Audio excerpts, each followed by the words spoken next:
नमस्कार, सच the reality की विशेष show the reality talks में आप सभी का स्वागत है। और आज हमारे साथ एक ऐसा व्यक्ति विशेष मौजूद है जो हाल ही में इनर व्हील क्लब डिस्ट्रिक्ट 324 के डिस्ट्रिक्ट चेयरमैन घोषित हुई है। पिंकी जी अग्रवाल, बहुत बहुत स्वागत है हमारे चैनल में आपका। कैसा रहा आपका ये दौर डिस्ट्रिक्ट चेयरमैन तक? थोड़ा मुश्किल था, लेकिन एक चैलेंजिंग।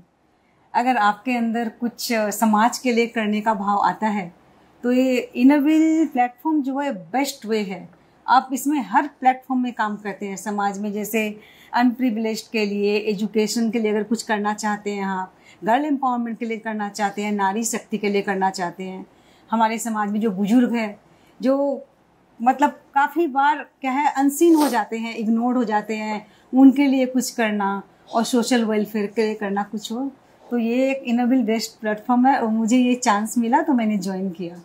आप कब जुड़ी इनर व्हील से? ये मैं जुड़ी थी, आज 12 साल हो गए।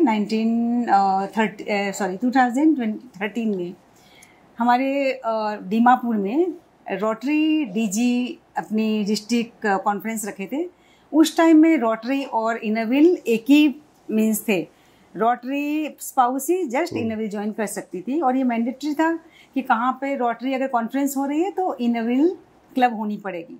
तो हाथों हाथ तो क्लब फॉर्म की गई और हम लोग सब चार्टर मेंबर हुए। वहाँ के 30 मेंबर्स थे हम लोग, तब मैंने ज्वाइन किया था। और मेरा प्रेसिडेंट का पोस्ट आया 2019 में। जैसे ही मेरा प्रेसिडेंट का पोस्ट खत्म हुआ, नेक्स्ट ईयर ही मैंने डिस्ट्रिक्ट में नॉमिनेशन डाल दिया। और हर संस्थाओं का एक अलग अलग मोटो होता है। इनर व्हील का मेन मोटो क्या है? इनर व्हील का मेन ऑब्जेक्टिव है फ्रेंडशिप एंड सर्विस। हम लोग फ्रेंडशिप के साथ घुल मिल के सर्विस देते हैं समाज को। तो दीमापुर में एक ही क्लब है? हाँ, दीमापुर में अभी तक एक ही क्लब है। एजुकेशन को लेकर आपकी संस्था कुछ करती है, स्पेशली अंडर प्रिविलेज्ड लोगों के लिए? बहुत ज़्यादा करती है। सबसे पहले हम लोग हैप्पी स्कूल, जो कि गवर्नमेंट स्कूल है जिसमें कुछ भी नहीं है, उसमें हमारी क्राइटेरियाज होती हैं, जैसे 7 क्राइटेरियाज 9 क्राइटेरियाज, वो सारा फुलफिल करते हैं। जैसे स्कूल पेंटिंग हुआ और स्मार्ट, आजकल तो स्मार्ट क्लासरूम, जो हम लोग लैपटॉप और आईपैड उनको प्रोवाइड कराते हैं। सारी क्राइटेरिया पूरी करके हम लोग उसको हैप्पी स्कूल अनाउंस करती हैं, एक ही। और अनप्रिविलेज जो गाँव में, छोटे छोटे गाँव में जो बच्चियाँ पढ़ नहीं सकती, उनके लिए भी हम लोग एजुकेशन के लिए सब बहुत कुछ, जितना हम लोग कर पाते हैं अपने अपने एरिया में, हम लोग बहुत कुछ करते हैं और करने की कोशिश करते हैं। आपके चेयरमैनशिप में, मतलब इस डिस्ट्रिक्ट में, डिस्ट्रिक्ट 324 में कौन से एरियाज आप कवर करती हैं? डिस्ट्रिक्ट 324 में हम लोग टोटल 9 स्टेट्स कवर करते हैं। 7 स्टेट्स ये 7 सिस्टर वाले, some parts of West Bengal means North Bengal और सिक्किम। ओके। तो आज जैसा कि आप हाउसवाइफ हो और साथ ही में इतना अब आपको दौरा में भी जाना पड़ेगा और ये 12 साल भी आपको बहुत कठिनाइयों का सामना करना पड़ा, तो आप कैसे मैनेज करती हो? सबसे पहले आपके फैमिली का सपोर्ट होना पड़ेगा। अगर फैमिली सपोर्टिव है तो फिर सब कुछ पॉसिबल है। और एक आपके मन में तो ऑब्वियसली एक करने की उमंग, उत्साह होना ही पड़ेगा। तो फैमिली का तो साथ चाहिए। फैमिली अगर साथ ना दे तो नथिंग इज पॉसिबल। आपके हस्बैंड भी एक बहुत एक्टिव रोटरियन मेंबर हैं। मेरे हस्बैंड रोटरी एजी रह चुके हैं, असिस्टेंट गवर्नर, और वो भी, और ऑब्वियसली उनके सपोर्ट से ही मैं आज तक इतना आगे आई हूँ। इनर व्हील में जुड़ने के लिए किस तरह मतलब अप्लाई करना पड़ता है, या क्या संदेश आप लोगों को देना चाहेंगी? कुछ नहीं, जैसे हमारी, मैं inner wheel club of Dimapur का ही एग्जांपल देती हूँ। हम लोग क्लब मेंबर्स को मोटिवेट करते हैं, क्योंकि आजकल बहुत सारी संस्थाएं हो गई है, लेकिन जब तक कोई इंसान इनर व्हील से नहीं जुड़ता, इनर व्हील का मतलब बेनिफिट्स क्या है उन्हें नहीं पता चलता। हम लोग उनको मोटिवेट करते हैं। सबसे पहले उनको 3-4 मीटिंग्स अटेंड करनी पड़ती है और फिर हम लोग क्लब में उनका नाम प्रपोज करते हैं कि ये मेंबर हमारी क्लब ज्वाइन करना चाह रही है। क्लब मेंबर्स की जो अगर मतलब रेशियो के हिसाब से सब एग्री हो गए तो फिर हम लोग उनको ज्वाइन करेंगे। तो ये जैसे एक इंटरनेशनल क्लब है, तो इंटरनेशनल प्रोजेक्ट्स के साथ भी आप लोगों का कभी कोई टाई अप होता है? हाँ जी, इंटरनेशनल जो प्रेसिडेंट है वो अपनी गोल्स देती हैं। और जैसे एक है एवरी ईयर 10 जनवरी को इंटरनेशनल इनर व्हील डे मनाया जाता है। वो हम सब मनाते हैं, मैंडेटरी है all over India, all over world. और वहाँ से जो हमारे प्रोजेक्ट्स आते हैं उनके अकॉर्डिंग हम काम करते हैं। आप अपने टेन्योर में क्या नया प्रोजेक्ट्स लाने वाली हो, या क्या नई कुछ सोच के साथ आप आई हो?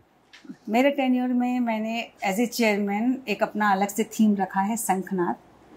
जो एंशिएंट ज़माने में जब कोई राजा युद्ध के लिए जाता तो शंख बजाया जाता था। तो मेरा थीम है कि इस साल भी मैं जब 1 जुलाई को मैं जब आ जाऊंगी, टेक ओवर हो जाएगा, मेरा चार्ज मुझे मिल जाएगा, तो शंखनाद के साथ मैं अपना टेन्योर स्टार्ट करूंगी। और इस शंखनाद के अंडर में मैंने 11 अलग अलग प्रोजेक्ट्स रखे हैं 11 मंथ्स के लिए। और मैं अपने प्रेसिडेंट्स को, क्लब मेंबर्स को मैंने यही बोला है, एक पर्टिकुलर डेट दी है मैंने, हर महीने की 13th को उन लोग एक प्रोजेक्ट करेंगे। प्रोजेक्ट बहुत अच्छे हैं और ऐसा नहीं है कि हर प्रोजेक्ट आप पैसा खर्चा करके ही करो। कई प्रोजेक्ट्स होते हैं बिना पैसा के आराम से कर सकते हो, थोड़ा सा आपको क्रिएटिविटी चाहिए। मैंने उनको बहुत अच्छे से गाइड किया है और सारे प्रेसिडेंट्स बहुत खुश है शंखनाद के अंडर में जो 11 प्रोजेक्ट्स है वो करने के लिए। और बाकी प्रोजेक्ट्स भी हम करेंगे जो हमारी नेशनल प्रेसिडेंट्स ने हमें दिए। 11 महीने का मतलब आपका ये टेन्योर 12 महीने का रहता है? 12 महीने का रहता है, क्योंकि भी लास्ट जो जून महीना है उसमें हमारी असेंबलीज हो जाती है, लोग थोड़ा रेस्टिंग मोड में आ जाते हैं, तो मैंने 11 मंथ्स के लिए अप टू मे। तो आपके ये चेयरमैनशिप में मेन की रेस्पॉन्सिबिलिटीज क्या रहती है आपकी? मेरी रिस्पॉन्सिबिलिटीज होती है कि जो हमारे डिस्ट्रिक्ट 3 to 4 के अंडर में जो 41 क्लब्स आते हैं उनको गाइड करना, प्रेसिडेंट्स को, कि वो कौन सा काम कैसे करे। बहुत सारे काम होते हैं और प्रेसिडेंट्स नए नए क्लब से नए नए लोग जुड़ते हैं, तो उनको गाइडेंस चाहिए होती है। और उनको मैं OCB जैसे ऑफिशियल क्लब विजिट्स में जाऊंगी तो हमारी एक पूरी लिस्ट होती है हर एग्जीक्यूटिव मेंबर्स की, तो उन लोग उसके अकॉर्डिंग सारी रिपोर्ट बना के रखती है, सारी रिपोर्ट चेक करते हैं। इन केस अगर उनको कोई प्रॉब्लम आती है, कुछ गलतियां आती है, तो उनको हम लोग पूरा गाइड करते हैं एज ए चेयरमैन। तो जिस तरह आप जा रही हो इन फ्यूचर इंटरनेशनल प्रेसिडेंट का भी कुछ सोचे हो क्या? अभी ये हो जाए, थोड़ी घर की भी रिस्पॉन्सिबिलिटीज है, मौका मिला तो मैं जरूर जाऊंगी आगे। और आप लोगों का जो प्रोजेक्ट्स होते मेनली सर्विस प्रोजेक्ट्स, उसमें लोकल इम्पैक्ट क्या रहा, मतलब कैसा रहा? हर क्लब अपने अपने लोकल कम्युनिटी के हिसाब से काम करती है।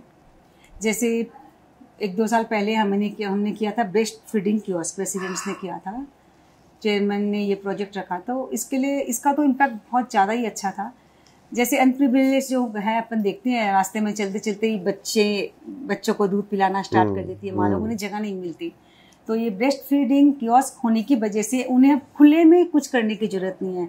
मतलब ब्रेस्ट कियोस्क बनाएंगे, उसमें 2 सीट चेयर हमने लगाई, तो जगह जगह होने से रोड साइड कहीं पर भी जहाँ जगह मिल गई, जो विथ परमिशन जगह मिलती है, तो उन लोग को एक जगह मिल गई, यहाँ अपने बच्चे को सिक्योर करके माँ ब्रेस्ट फीडिंग करवा सकती है।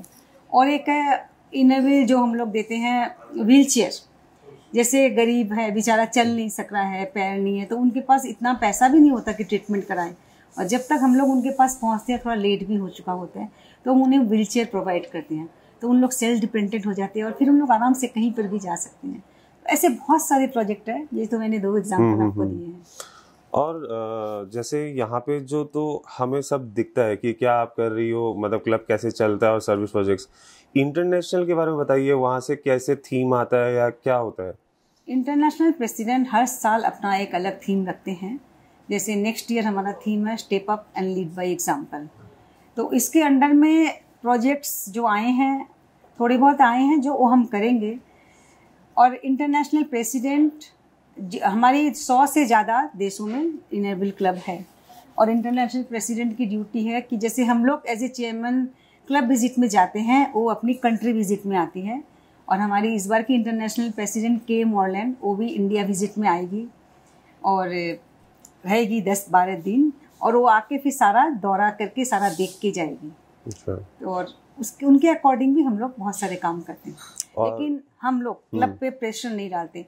जैसे कई बार छोटी जगह से क्लब होती है, वो कर नहीं सकती, क्योंकि कई सारे प्रॉब्लम हो से कम्युनिटी प्रॉब्लम, उनको परमिशन नहीं मिलता है, उनके पास पैसे नहीं होते हैं, लेकिन उन लोग इनरव्हील से जुड़ के इतनी मोटिवेट होती है, उनके अपने सुविधा के अनुसार वो प्रोजेक्ट्स करती है।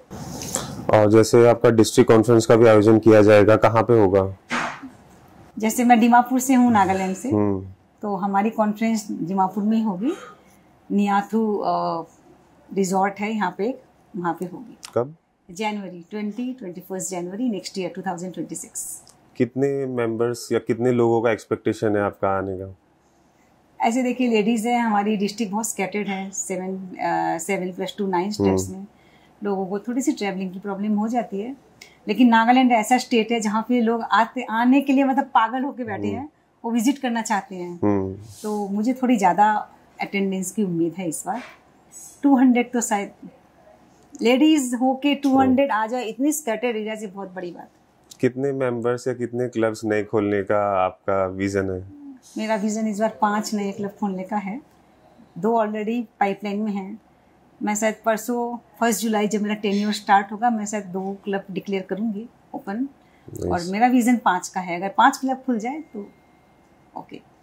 बहुत ही अच्छा लगा आज आपके साथ बातचीत करके, आपके डिस्ट्रिक्ट चेयरमैनशिप के आप इसमें पोस्ट पर आने के बाद। और हम फिर मिलेंगे आपसे बहुत जल्द, हो सके तो आपके डिस्ट्रिक्ट कॉन्फ्रेंस में हम लोग फिर बातें करेंगे, और आपका जो विजन्स था आपने किस हद तक पूरा किया इस 12 महीने में, उस पर हम फिर चर्चा करेंगे।